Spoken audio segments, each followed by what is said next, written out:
Hey everyone, welcome back to Todos Santos. Today we're going to build a metro yard for the city's main metro system, but first I wanted to hop on over to downtown and start replacing the rail track asset that I've been using throughout the city, because I think the vanilla one just doesn't really fit the style of a modern elevated metro like this, so I found an asset on the workshop, and I'm just going through and replacing the elevated versions. And for now I'm going to leave the ground level ones as they are, because I think it looks fine. Mostly what I wanted to get rid of was the kind of strange metal lattice that you get on the side of the vanilla ones, which, I mean, it looks fine for certain styles, but it just doesn't work for Todos Santos. So I wanted to go through and replace that. And while I was at it, I also replaced many of the highways with the North American Freeway pack. So hopefully you'll catch a glimpse of that in the cinematic. And as we go and build in various areas in the city, I'm just going to replace the nearby freeways. So everything will eventually become nice and uniform and just easier to use than the Roads United texture pack, which is what I've been using for the series so far. Well, I feel like I've already wasted too much time with all this housekeeping. There'll be a little bit more at the end of the episode to talk about an upcoming live stream, that sort of thing. But for now, let's get to actually building the metro yard. Now, as usual, I have the disclaimer that I have absolutely no idea what is actually involved in this kind of operation, so I'm really just going off a little bit of research and, of course, all the visuals that I can access on Google Maps.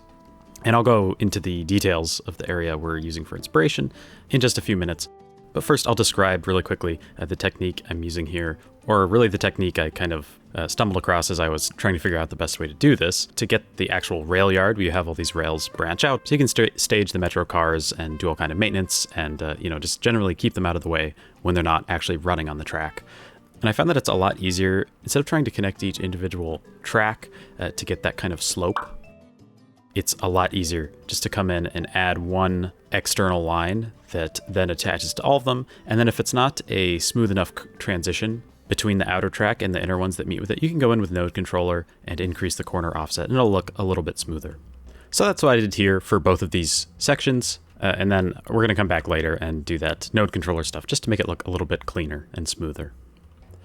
Now there's this little offshoot here on the left side, and I think this is meant to represent like a separate work area where you could do a specific job like washing or painting or that kind of thing that's not going to be done in the main work area in this big central building.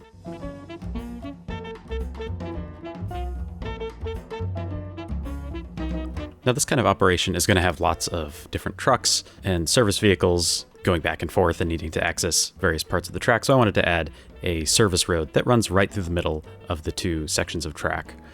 I guess those are called yards, like each one of those bunches of track is like a separate yard technically. I'm not 100% sure about that. Let me know if I'm totally butchering how rail yards work, which is pretty likely. I really like how it runs right through the middle of the 2 yards. I think that looks cool, but I'm just running it down each side so that the service vehicles can have maximum access. And then nearby, we're adding an employee entrance for people coming here to work. We're going to add a big parking lot for them later. And then there's also going to be a separate truck entrance over on the other side. We're going to have a big yard with a bunch of materials and stuff staged, so we'll do that as well. But first I wanted to go and just kind of establish the kind of internal road network of this whole rail yard.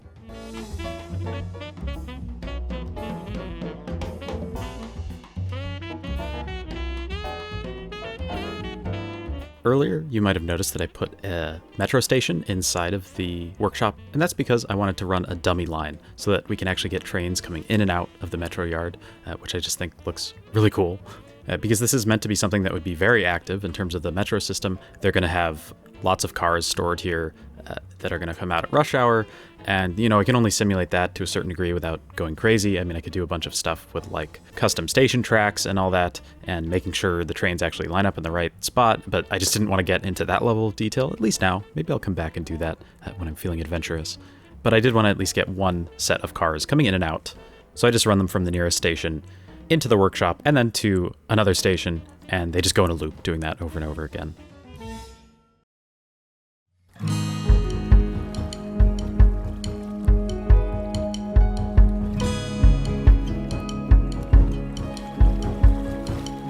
Here's a view of the rail yard for the San Juan Metro, which is what I'm taking inspiration from for this build. There are also some other things in this area we're going to be using for inspiration later on, but until then, let's get to work on some details.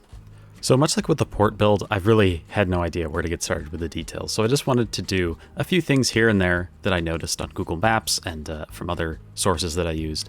And one of those is that they store a lot of track at this kind of place. At least I think that's what it is basically just piles and piles of track that they can use for maintenance or replacing or, whatever plans you have for the metro. But then this metro in particular hasn't been too active in that sense. So there are a bunch of weeds growing up along where the rail's stored just from disuse. Now, normally I'm against putting power lines down early in a build because they really get in the way and they like to obstruct selecting things with Move It. But this time, because they have this really big space to themselves, I decided to just add this because one of the things I wanted to put down was this big transformer, which I guess is specific to rail yards, like they have some sort of transformer that's specifically used for that purpose. I really have no idea how this works. But I wanted to use that asset because it looks really, really cool, and I think it just fits this area perfectly. And another such asset are these train shed tent looking things, which really stand out. When you look down at the rail yard from above, you have these just kind of orange lines. So I wanted to use at least one of these here on this little offshoot of the rail. And we have a metro train that's in here being worked on for whatever reason. And by the way, most of these Railyard assets are by Revo or Revo, I'm not sure how to pronounce it, on the workshop. And I'll leave a link to the Railyard asset collection in case you're interested in building your own, which I think you should because it's a lot of fun. And of course, it's realistic to have a place for your trains to be assembled and maintained and fueled and everything like that. We're going to come back to the Railyard and spruce it up in a little bit, but I wanted to move over and work on the administration area. So I had this little building here and then plop down a few just vanilla industrial and office buildings to simulate a bunch of jobs. That's something I like to do when I'm making a build like this that doesn't really have a functional building equivalent. Like there's no Railyard asset that dedicates the right amount of jobs and whatever to this kind of thing. So like I said, I'm just adding a few office and industrial buildings hidden inside just to generate the right amount of traffic to and from this area. And then to represent that there are some warehouses with various materials stored in there, there are also a couple warehouse and shed buildings outside, which I think look really nice and add to the industrial look of this building. There's also this little corner of an office building just to serve as the administrative area. We're going to come back and detail that area in a moment. But first I thought that this roof was a little bit plain as it was. So in this main workshop building, I added some ventilation because I imagine there'll be a lot of fumes and crap just spewing out. So I wanted to be able to suck that out and pump it into the atmosphere, as is the responsible thing to do. And then, of course, we need a big parking lot for everyone who works here or, is visiting for whatever reason. I don't know how one gets to visit a rail yard, but I want to do it. I mean, that sounds pretty awesome. I wanted it to be fairly nice as far as parking lots are concerned. So there's some landscaping, and I wanted this kind of rounded planter area here. So I just use a plain road, going with IMT, and then I add a curb network as the outside line. And then the filler, I do just some normal gravel, which it's really hard to find these nodes in IMT when they're kind of projected on top of a building because they don't line up with where it is on the ground. But anyway, I eventually got it and made this little planter, which I think looks really nice. And it's so much easier to do that kind of thing with IMT than it is to do with props or even with PO. So yeah, pretty happy with that little garden area. And of course, we have to spruce it up with some palm trees and bushes, grass, the usual stuff that we've been doing all over Todos Santos. Add some details to the entrance just to make it look a little bit more welcoming and pleasing. Again, they're trying to make a good impression because this is the kind of public view of how the metro works. And then I also have these two roads that go back to this kind of storage yard area, and the one that goes through the big garage door, I force only trucks to go through, and then the other way is where like all the smaller vehicles go, which I thought was kind of just a cute little detail to force the cars to go where they actually should go. And now over here, the entrance that I was talking about, where the smaller vehicles go, we have one of these chain link gates that we've been doing all over the industrial area, and a bunch of bollards as well, just to keep everything protected. And then we needed a secondary entrance for trucks making deliveries or whatever, picking something up in the storage yard. So we have a gated entrance with this little toll booth, ban cars and other kind of normal non-industrial vehicles from entering this part, and just add in a few details to fill in these gaps, like some grass, and to nobody's surprise, a bunch of trees as well. And I thought the gate we put down at first was a little too flimsy, so I switched it out for this more robust looking metal gate. And a very similar build over at the kind of visitors or employees entrance, where just normal cars would enter, with a few trees, some grass, chain link fence gate, the usual kind of stuff. I wanted to try to make this place at least somewhat accessible by pedestrians who are maybe going to come from the neighborhood we're going to build on the other side of this road later in the episode. So I have this little crosswalk and pedestrian path that goes up here, and then of course we need another crosswalk here where all these cars are going to be driving, and a little pathway from there into that man door. Now I've got most of the details down for this front area. Just going to do a quick pavement brush pass, come back through with surface painter, and then of course we need to put down some stain decals just to make the texture look a little bit more realistic and worn down. One thing I really wasn't sure about when I started doing this build was the kind of surface that actually goes underneath the rails. So I'm just kind of generally wearing down the area with the oil texture on my map theme. And then I decided to go with a fairly clean and regular look just by using the gravel texture. And we're not going to come through and add a bunch of decals or anything, because I noticed that in the inspiration I was using, it really looks pretty regular and well maintained, so I wanted to go with that and just give it a very simple and straightforward look. And we're going to come back to the Railyard in a moment, but first I just wanted to kind of define its outer edge by having this little raised area here, because I did want a bridge over this portion of rail and the maintenance road. Now, one thing I've been trying to do in various points in the city is use different materials for bridges, and that's something I've talked about a couple times before. But one technique I started using is setting the bridges to be industrial roads, because it kind of gives that like pavement slab look as opposed to the normal paved concrete. And I just think that adds a nice look, especially in the industrial areas and the more suburban areas we're going to get to as we move away from the city center.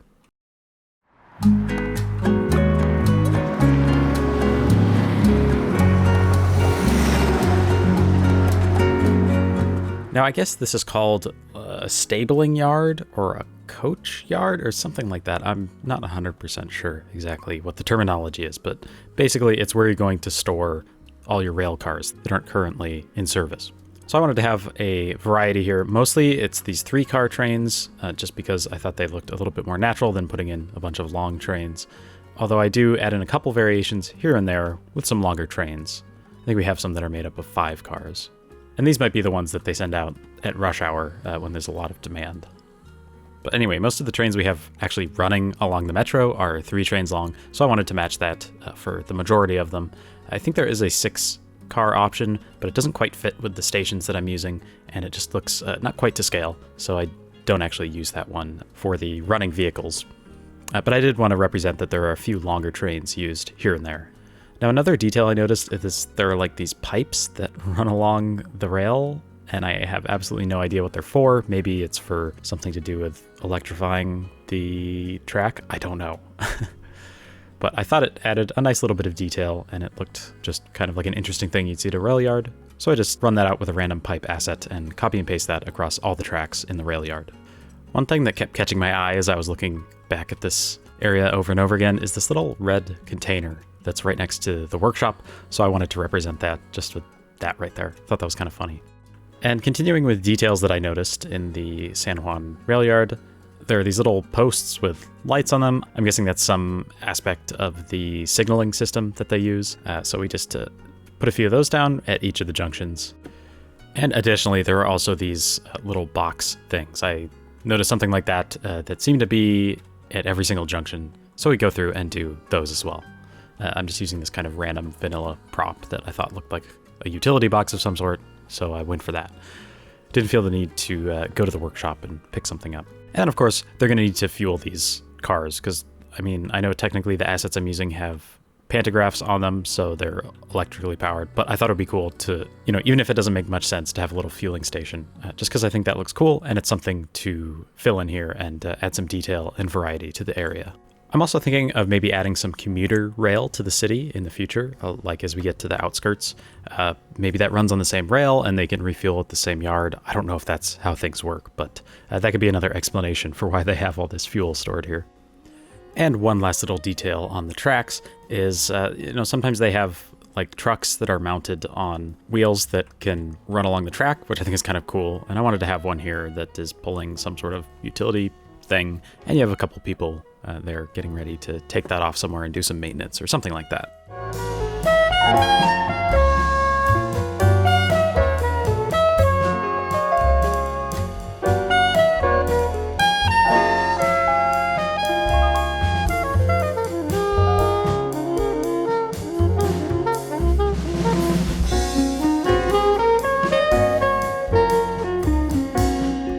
Here in the storage yard, which we just finished detailing, they're getting a new car delivered for the Metro.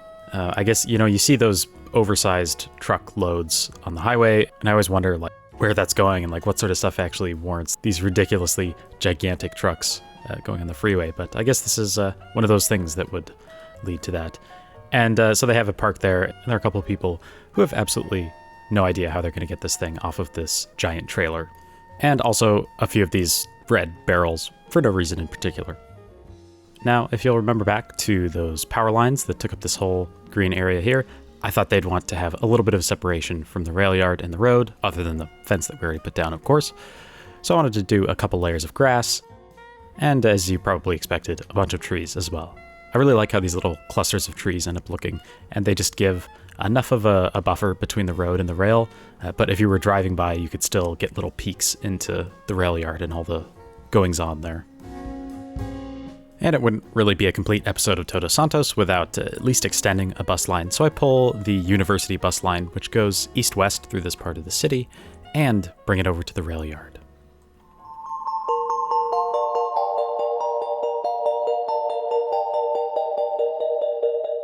I'm just using these parking lot lights because I think they have the generally right look for this kind of thing. And they have the nice concrete buffers on the bottom, which I feel like just kind of seems like it fits in with an industrial build like this. And I wanted to put them fairly densely, just so they could have everything lit up here at night. I also like the way the signal lights flash red. That's kind of cool. And this area is probably one of my favorite at night in this build. I just like the kind of eerie look by the bridge, and then I wanted to add in some of these roadblock assets where the maintenance road runs up against the retaining wall. I just love that little spot. It just looks so nice and detailed and industrial and kind of worn down. Now, it's not quite the end of the episode, but we're kind of getting to the end of the part where I'm able to talk about stuff, so I wanted to bring up the live stream, which I mentioned earlier. Now, my plan right now, and it's very tentative, but I'm recording this commentary on May 22nd, and that's the day before, I don't know if it's the last update for the game, but one of the last updates for the game comes out. So as long as that doesn't break my save, the plan right now is to do a live stream after this video comes out, which should be on Thursday, June 8th. And the plan is to have the live stream on Saturday the 10th at around 5 p.m. Eastern. I'll let you know here and on Twitter if that changes, but I just wanted to let you know that that's probably going to happen this Saturday. So if you'd like to join me and hopefully some other people and build Todos Santos live, first of all, let me know in the comments because I'd love to hear that. And second of all, check back here on Saturday. Anyway, back to the build. Off screen, I built a neighborhood to border this area, and I did something a little different, which is record a live section. So my commentary is going to jump back in time now, and I'll see you then. So this area, I just wanted to integrate a few techniques that I'm planning on using as we move away from the city center. So we have a road network. Basically for this, I just looked at areas around the real-life reference in San Juan and just tried to use some of the techniques I noticed in that road layout. Now, I didn't just want this area to be isolated, so we have a few roads going through here. This road connects up to the commercial area we made a couple episodes ago. And this road connects up to this area. I'm not sure exactly what I'm going to do over here. There's quite a bit of hill, so I might just turn it into a park or something. I don't know yet. And then, of course, we have this light rail line. It's up on a bit of a causeway, so I couldn't do development right up to the rail, which is what I probably would have done if it was at ground level. But because we need it to slope up here to cross the rail here, because I don't want any level intersections for the most part with this rail. Obviously, we have one little one over here. Maybe I'll sink that at some point, but it just didn't really seem feasible when I was doing that. But other than that, I don't really want any level crossings in this area, especially, like I mentioned before, as we move away from the downtown. I want to have the infrastructure be a little bit more spread out. So we have these two bridges here. I just used these grass retaining walls to act as supports, and I just brought them as close to the road as I could, just to make it look like, obviously you're not going to want to build a longer bridge than you absolutely have to, so they want to make this as short a section as possible here. So the steepest areas of the causeway I've covered with these rocks, and the shallower slopes I've covered with grass, and then as it gets down to the bottom of the slope, I've placed some trees, because I imagine like you'd get water running off here, so the most verdant parts would be down here where all the water collects and all these trees can be nice and happy. But overall, this is generally the sort of development I like to do as we go along. But anyway, that's what I did off camera. Hopefully this little live portion is more informative than just seeing the before and after. Okay, back in present day, I just wanted to say thank you so much for watching this episode of Todos Santos. I really appreciate your time, and I can't wait to see you on the live stream. See you then.